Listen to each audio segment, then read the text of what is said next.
A college education was once considered the ticket to a successful life, but over the past decade, that sentiment has taken a sharp left turn. Back in 2015, nearly 60% of Americans were very confident in higher education. But between then and now, confidence has dropped significantly. Now, just 36% of Americans say they're confident in getting an education beyond high school. And the negativity does not stop there. In 2015, less than 10% of Americans gave higher education a failing grade. But that number has more than doubled, with 22% saying they have very little confidence in college. And that sentiment is reflected in reality. College enrollment has dipped more than 2.5 million since 2010. And while COVID likely played some role in that drop, most attribute the fall to rising costs and lackluster job prospects after graduation. So let's bring in now Anna Hernández Kent. She is a senior researcher with the Institute for Economic Equity at the Federal Reserve Bank of St. Louis and one of the groups involved in this study. So Anna, I know you know this information well. Thank you for being with us. Obviously, a lot of factors contribute to this lack of confidence in an education, but is there anything that is most to blame for this loss of faith in higher education? Well, thank you for having me, Nicole. So speaking for myself and not the Federal Reserve or Federal Reserve System, so what we've found is, like you said, those three causes. I have an additional cause too, but the one that obviously rises to the forefront for many people is the COVID-19 pandemic and recession. So that clearly changed the landscape of college going, right? All of a sudden, students who had expected to be social, to have fun, to have in-person classes, they were derailed just like many of us were. They had to take their classes online. Their social experiences were diminished or completely reduced. And so they and their families were rightly probably questioning whether or not it was worth it to be paying tens of thousands of dollars to have to sit at home or have to sit in their dorm room and take classes online. And so that's the major thing. But as you pointed out, this has really been an ongoing trend since 2010.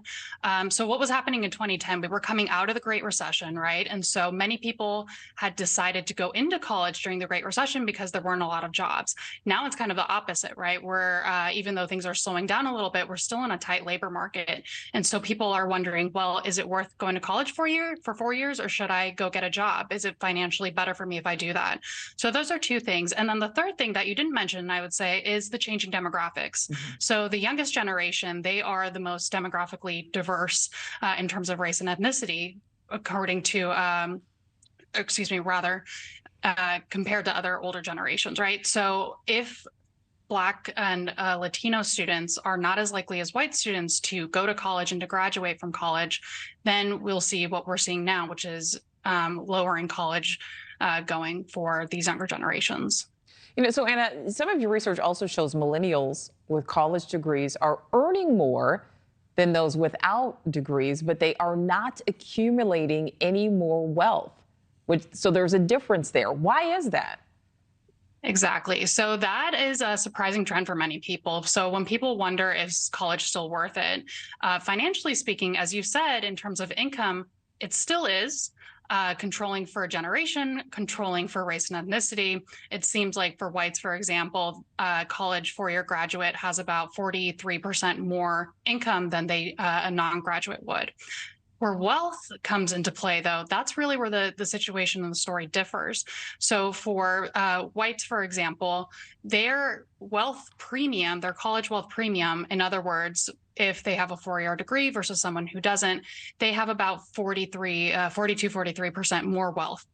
And if we look at Blacks, however, that is a completely different story. We can't actually significantly differ their premium from zero. In other words, it's not, at least statistically, on average, worth it for those born in the 1970s and 1980s to go to college in terms of wealth.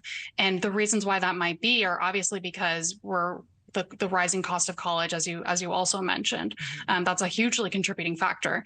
And it really doesn't ultimately matter if you have to take out those student loans or not, because either way you're going to be paying for it. So if you are paying for it with your own savings, or if you're a white student, you're likely paying for it with your parents' savings, then that's still going to draw down wealth, right?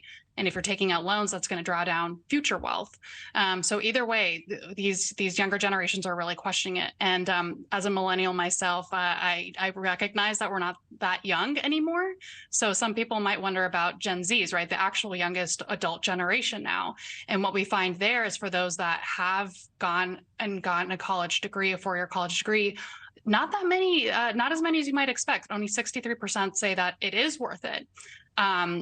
So that's not that much, even if you have a college degree, right? Financially speaking.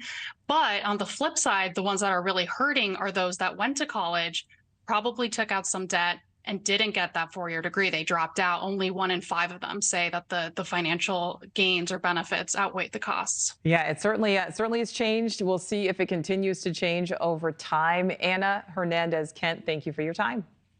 Thank you so much, Nicole.